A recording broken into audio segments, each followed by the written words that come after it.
The following program is powered by Ride the Wave Media. Introducing the best podcast in Utah, Radio Daybreak. Here are your hosts, Just Plain and Bex. Oh, yes, there it is. We're back, Bex. We are, and I love the background this week, Blaine. Oh, well, you know what? I'm not in my normal studio. Oh, got it. Where are you at? Can you guess whose studio this is? It, looks like possibly Courtney Pearl's. You are absolutely correct. It's Courtney Pearls, the host of Practically Magic. I'm over here. We're working on a big project coming out in the fall. Awesome. It's got something to do with some witch movies. I'm telling you that right now. It's going to be fun. Honestly, I'll just tell you this. Next week, I have to borrow the pop-up movie screening. Oh, hey, we're doing a big event over here, too. So, yeah, maybe we can combine events. I don't know. I'll have to get in touch with her. I love it. So There's always something popping off in Daybreak. Always. It's true. Yeah, we've got a lot going on. What do we got going? Summer pool party is this weekend. It is this Saturday, y'all, 6 to 8 p.m. Whoa. Be there. We're going to be there. Where is that? That is going to be at South County Pool in Riverton. So if you would like more information, you can jump on any of our social media sites, right? Like we've been sharing it like crazy. So visit us at radiodaybreak.com. You can find us there. Instagram, Facebook, you can find us there, or goodbetterbex.com. Or excuse me, what's my handle, Blaine? What is your handle? Yeah, sure. Good.better.bex _. We'll find it. They'll find the pool party. If not, they probably got a flyer in the mail too. So. Yeah, or just quickly scan that QR code now. QR code.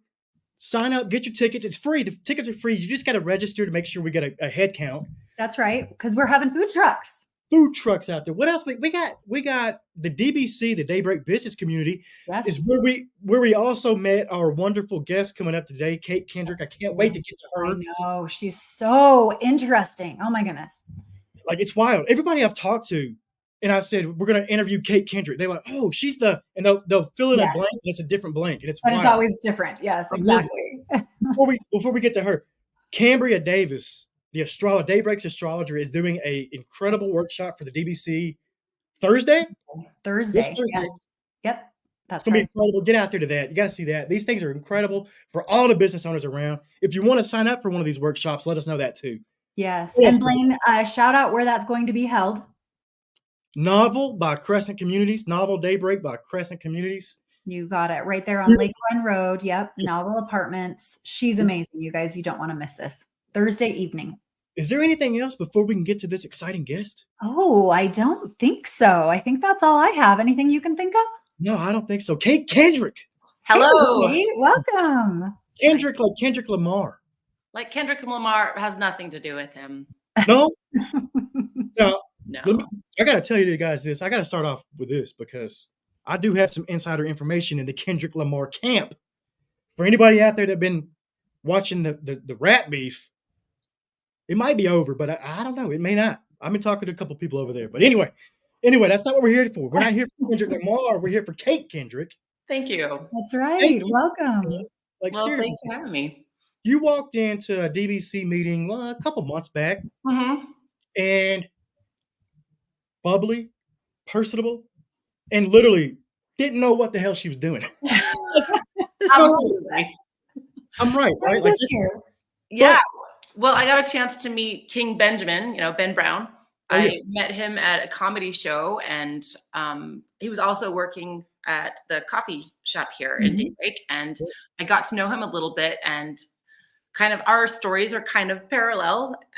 I was not raised on a polygamous camp. I did not. That's where it differs a little, huh? It differs a little, but I mean, I knew who he was, and I was inspired by him, and we started connecting. And then after his comedy show at Wise Guys, he said, "Hey, you should come to this Daybreak meeting that we have. It's just like a little networking thing. So come on down." And I said, "Well, I like people.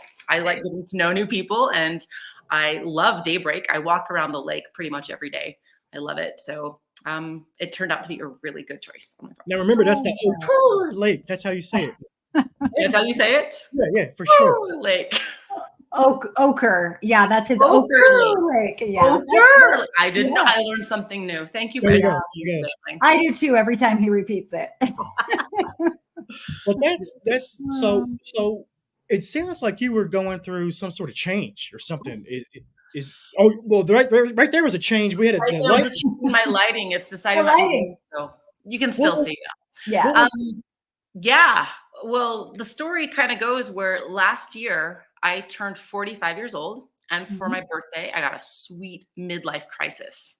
It was Oh, awesome because in a matter of months, I resigned from 18 years of teaching elementary school. I quit wow. grad school halfway through the program. I left the Mormon faith. I went from being pretty homophobic to being a fierce ally for my LGBTQ child. I divorced my husband. We sold our home. I had to pack up everything that I owned and cram it into a 10 by 10 storage unit Oh my and God. lived in Daybreak for a little while until I could get back up on my feet. I was unemployed and happier than I'd ever been in my life. Just changing all of these things where a former version of myself probably would have been terrified. Had oh, I Wow. future like this self gone to visit a younger version of myself, she would have cried, stayed in bed, don't want this to happen. But having gone through it, I can genuinely say I am happier than I have been ever. And Oh I've my learned a God. lot of skills, a lot of tools along the way. And that's kind of where I am at this point. I'm at this crossroads trying to figure out where I'm going in life. yeah, And How long was that journey, Kate, that you went through all of that? What was that time frame? it was from May of last year until August of last year. And What in the just world? those All of that transition happened. All of and that change in your life. well, and then yeah, and then I moved out in January of this year. But you know, my Wow. car died, my dog died. We just I all I needed was like a unplanned pregnancy or a Yeah. Lamborghini. And then Yeah. there is my midlife crisis for you Oh right my there. word. Oh my word. That is a short amount of time. So you're talking like 6 months, total life transformation. Sure. Yeah. Yeah. Okay. So we have to Completely. ask like what got you through that? Like, first off, where do you find the courage? Were you just like, I'm doing this and here we go? Uh I I've been asking myself that question for quite a while, and I Yeah. think it's come to the thing that I've come to the realization that it's because of a lot of the tools and the skills that I've learned over the years. Mm, So, I mean, yes, I've been in and out of therapy since I was younger to kind of help. Self-reflection is really important.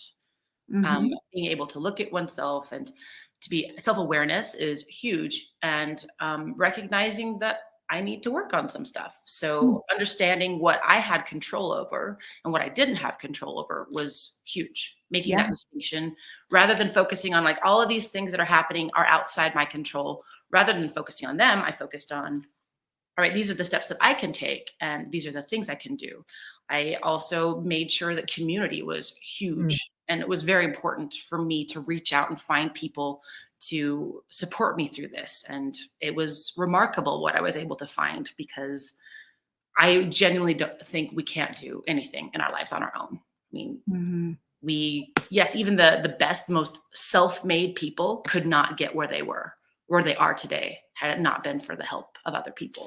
And did so did I've you been really fortunate. did you used to try to do everything by yourself and not ask for help and then shift that way?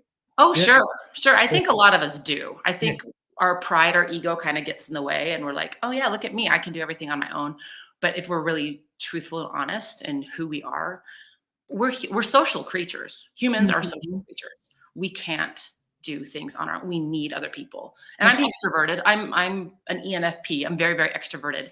But even as an extrovert, I need my alone time. And even the most well, introverted of people need other people as well.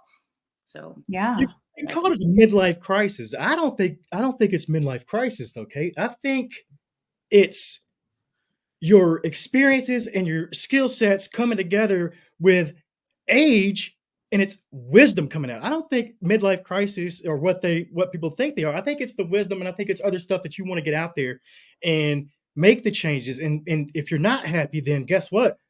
I will figure out how to make myself happy. I think that's what you went through. So I hate experience and figuring it out and then, just making those decisions based on the wisdom and the knowledge of life. exactly. Yeah.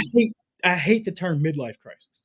Yeah, and I only use that because I think people can relate. Relate to Exactly. it. Yeah. Exactly. So what I think though is I call it a midlife glow up. There you go. I love it. Yeah. Like a Yeah, midlife congrats. transition, a midlife awakening, a midlife glow up is really what I think, because I am happier than I've been in a very long time.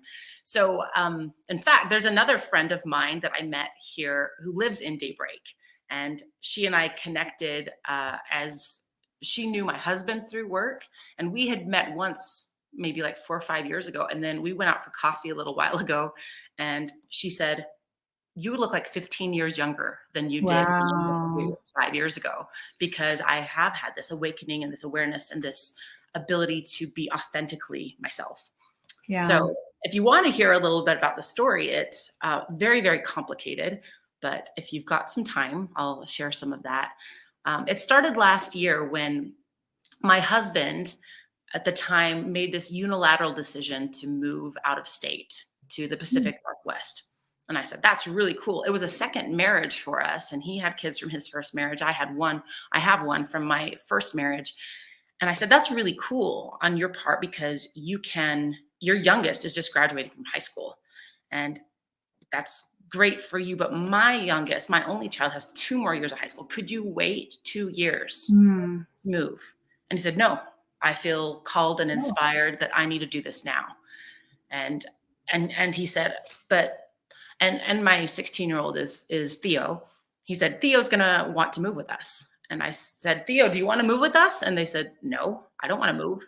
Yeah, And that's so a hard age to yeah, have to leave your friends, and you've already started high school, got 2 more Right. years. If you're playing sports, that's a whole other issue. right. And dad lives here. So like nothing was up there except for us. And Theo's like, no, I don't want to move. And I said, well, okay. I'm literally put in a position where I had to choose between my husband and my only child. Mm. And you think that the answer would be simple. You choose your child, right? But I was in this position, I mean, a lot of religious pressure to make a marriage work. Yeah. I made that decision that I would move to the Pacific Northwest. And I told Theo, I'm like, I'm so sorry. This is what's going to happen, but we're going to make it work. I'm going to like FaceTime you every day. We'll fly you up. I'll fly back. We're going to make this work. But inside, my mama heart was just like, I hate this. This feels awful. Yeah. So fast forward to last June. So a year ago, my husband was getting ready to move to Seattle for 2 months of training for his new position that he was taking in a different part. It was in a different city in the state. And I stayed behind because I was in my getting my master's. I had resigned from teaching because I was done. I think after 18 years, teacher burnout is a real thing. It really is. And I said I was done with that, but I was going to try. I got like a job teaching drama up in Seattle until I could figure things out. And but I was going to stay behind, work on my master's degree. I was halfway through Master of Arts in Teaching Fine Arts.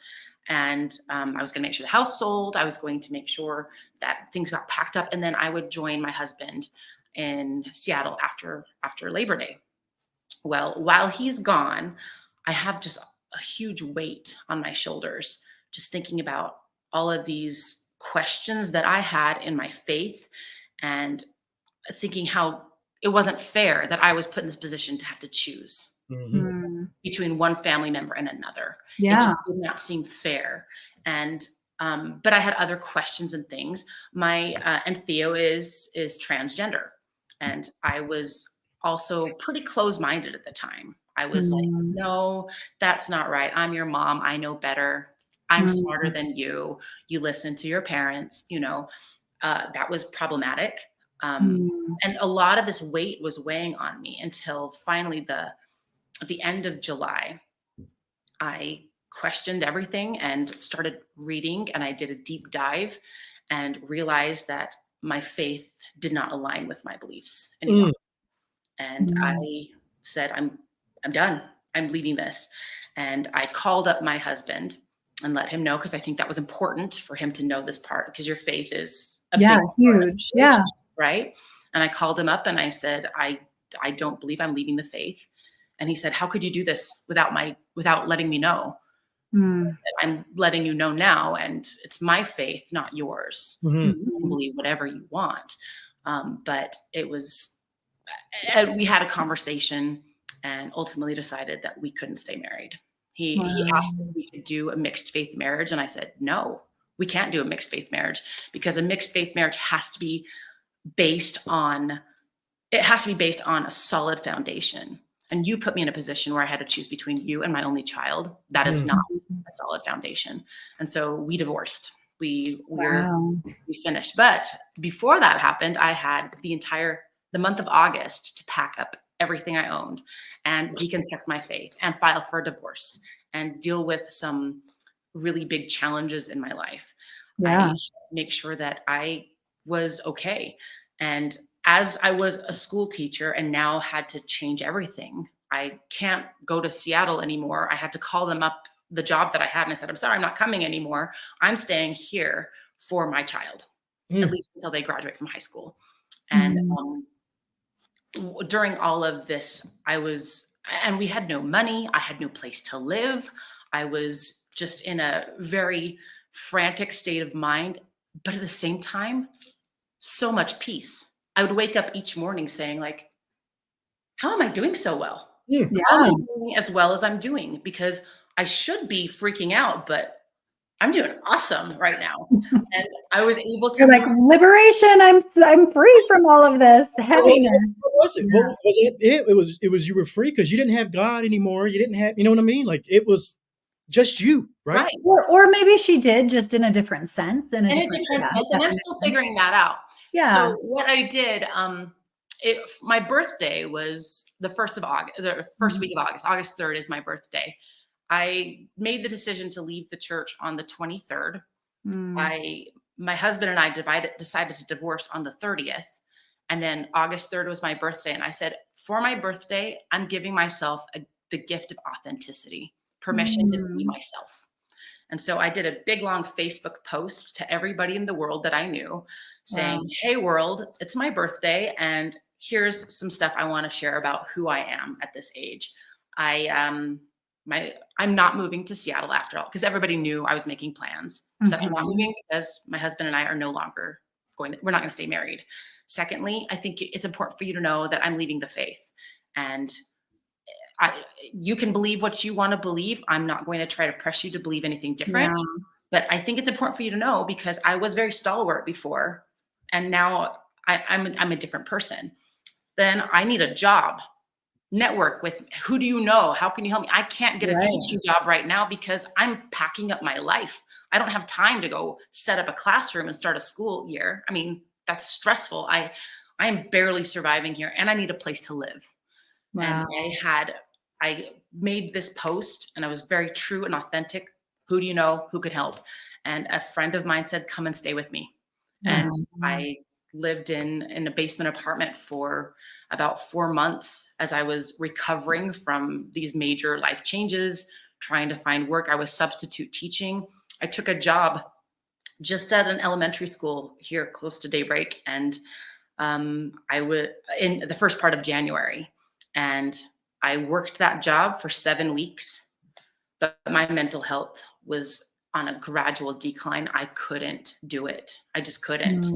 I was in such a dark place. And additionally, I wasn't showing up for the kids the way they deserved. You know, it was, they weren't happy with me. I wasn't happy with them. And the former teacher, like the teacher that I used to be, who loved teaching and engaging with children and helping them, was like, Kate, this is not good for you. So I resigned. I quit. That's big. That's big. You needed money. You had money, but you weren't giving the little ones what they needed. And 100%. Yeah, like you knew you were capable of prior. Yeah, you knew you had some heavy stuff going on, Kate. you could have just went through the motions and kept getting that check. Yeah. I could have, but I was unhappy. I came home every day just so miserable. unhappy. The kids were unhappy. Not that the school was great. The administrator was great. Everything was great. It was just, it no longer fit.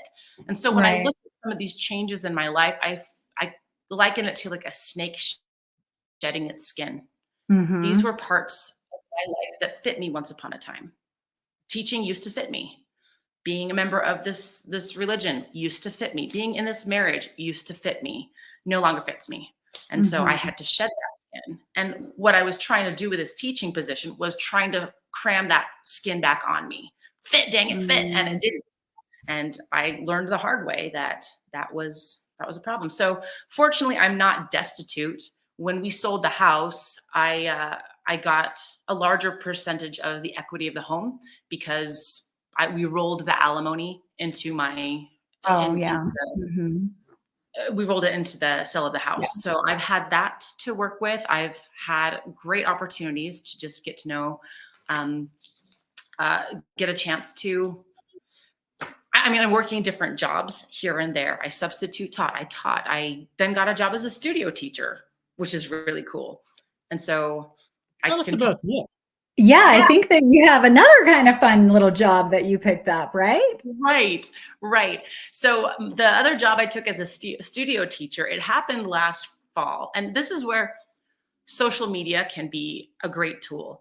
Yeah. Where I was on Facebook and some of my friends knew that I was looking for work, and I'm a theater kid. I know a lot of people in theater and film, and someone saw a post about how there was a project being filmed last October in North Salt Lake, and they needed a studio teacher, someone to teach the kids on set, the children actors. And I responded to this post. I said, I'm a licensed teacher. I can do this. And so they hired me on the spot, and I went up to North Salt Lake for a few weeks, and I got to work with the children actors. So, and there are laws in place. Yeah, there are laws in place where the kids can't work past a certain hour. They've got to make sure that they are taken care of. We just need to make sure that we don't have any, Miley Cyruses or, Shia LaBeoufs. You got to also serve as a welfare agent for these kids, make sure that they're taken care of. So you really were playing advocate as well. Yes, definitely an advocate. And then in addition, I got a chance to, then just this last May, that was a lot of fun. I had a great time, but I was like, that was a one and done. Maybe I don't want to do this. Maybe I will. So I put on Utah Film Commission, my little profile, my everything that I needed. And just in May, I got a call from another company down in Southern Utah, where there's a Western film that was being filmed down there. And I got to go have a chance to be the studio teacher for these kids on set down there as well. And then I just got back from Moab, where I got a chance to work with a couple of kids, with one child in, and I can say this one, it's called Navajo Highways, which is this beautiful, beautiful educational program designed for Navajo kids to learn Diné, to learn their native tongue, to learn about their culture and their history. And it's so fun. And I feel like what's happening is that I need to get a charger for my computer. So I'm going to talk while I'm going to grab that, because that's what we do when I'm looking at this and I'm trying to stay focused. And I'm like, I can't do it. I just can't. All right. Like, we're going to die. We're going to die. Oh my goodness. So I'm going to go for as long as I can until I get this. I'm so embarrassed. Sorry. You're good. Don't be. This is great. This is what makes this so great. I am a little ADD, friends, just so you know. No, you're good. Ready, get set, and we're back to being charged. And now, good. We're not going to. Woohoo! You saved it. So we all were nervous. Had a little tour of my apartment as we were going. So anyhow, I as I'm going through these adventures of my life, I feel like I'm also living in my 20s for the first time. Because in the culture in which I was raised, there were very high expectations that were given, and I didn't feel like I had a voice or a choice, or I didn't feel like I had an opportunity to really figure out who I was and what I wanted in this life. And so it was graduate from high school, enroll in college. Okay, now go on a 2-year, go on a mission, come back, graduate, get married, pop out babies. It was very prescriptive. And I didn't feel like I had time to really figure out who I was and what I wanted. I did not get to go backpack across Europe or try different jobs. And so what I was doing then was just doing what was expected of me. Yeah. Without really feeling like this is what I wanted. And then now here I am in my mid 40s with this midlife awakening or glow up or whatever. And I have the time now to explore what I like and what I want to do. And I'm thrilled to death. And so I worked at a nursery for a little while and it just wrapped up um, because it was seasonal. So I don't have that kind of work right now, but I am working toward building my life coaching and public speaking business as well. I'm so thankful for the opportunity I had to go to these meetings here in Daybreak, the community, the business meetings, because I don't know the first thing about entrepreneurship. I worked You're in a learning. I know, but I was working in a public school for all of these years where I didn't you don't learn that stuff Yeah. as an educator. It's same thing. And I have nothing against education. I am a Yeah. huge advocate of education. And I think teachers are phenomenal and they're not paid or respected the way Yeah. they need to be. Yeah. It just doesn't fit for me any longer. And unfortunately, I was never taught business. I don't know the first thing. So I'm going to these meetings and networking, getting to know people like you, Blaine and Bex, and the remarkable people at these meetings. Networking is so great where I say, I think I want to do some life coaching. And then there's a life coach there at the meeting saying, oh, Yep. I can help you. Come on Yeah. and we're gonna talk. We're gonna visit. Or I want to be a public speaker. Ooh, I've got some great tools and ideas for you. And Hmm. so they're helping me as I'm figuring out who I am and what my life is. So I And I'm so glad that you say that you are moving into life coaching, because I was just thinking, you're not alone in this journey. You're Mhm. definitely not alone here in this state in your path, specifically, with the social circles that are often tied to the Church of Jesus Christ of Latter-day Saints, right? Like, so you're definitely not alone in this space. And Mhm. I think that's the biggest message, right, to share here is not only have you realized that you've now made a network outside of that, and Yes. which has helped for you social wise, psych social wise. And here you are now turning this difficult, challenging experience into something where you're able to help people, whether it's a similar journey or something that is a little bit outside of that, maybe not your exact journey, but you're able to provide some tools and knowledge and education for others. Like, that is so powerful for me to hear that. So just thank you. I guess I just wanted to say thank you for sharing your message and doing that then, in turn for others to help them through their hard, whatever that looks like, or maybe. Right. Thank Yeah, you. it's amazing. I mean, she had the right spirit when she walked into the DBC meeting the first time and said, I don't know what I'm doing, but I'm here to be a sponge. I remember this. Yeah.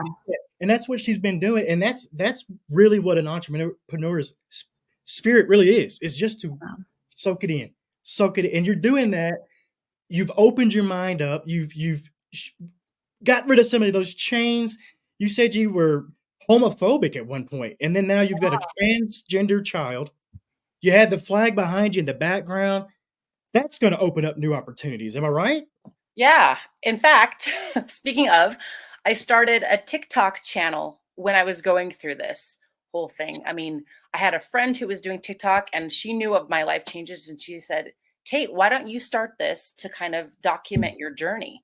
And I'm like, are you sure? And she said, yes. And so I started this. I call it Midlife Exmo Mama because that kind of I like alliteration for one, Yeah. and it That's also cute. those are my identifiers. I'm going through this midlife crisis. I identify as an exmo, and I'm a mama. I'm a mom. Yep. My Yep. my child, and I started documenting my journey and made so many connections with people who were just like me.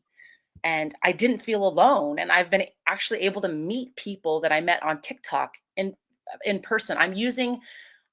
Yes, maybe I spend a little bit too much time on social media, but I use it as a tool. Like, Yeah. how can I connect? How can I share my experience? How can I learn from other people's experiences? And how can I share? Just this last March, there was David Archuleta Mhm. released a song called Held Together, Yeah. where he talks about his journey of coming out as gay and leaving the Mormon Mm. church. And Mhm. then his mom made this beautiful transformation where she said, ultimately, if you're going to hell, then we're going to go to hell together. And Mm. she left the church and loved and embraced him for who he is. And Mhm. I just bawled my eyes out because Aw. the song hit me so hard because I was like, that's my journey. That's my journey too. And Yeah. so I did a TikTok video back in March set to this song. And I kind of talked about my journey to challenge my own biases and to Mhm. learn and grow as a mom, where I thought that I had all the answers, that I knew everything, but I didn't. And Theo and I really struggled for a very, very, very long time. Mm. They didn't like me, I didn't like them.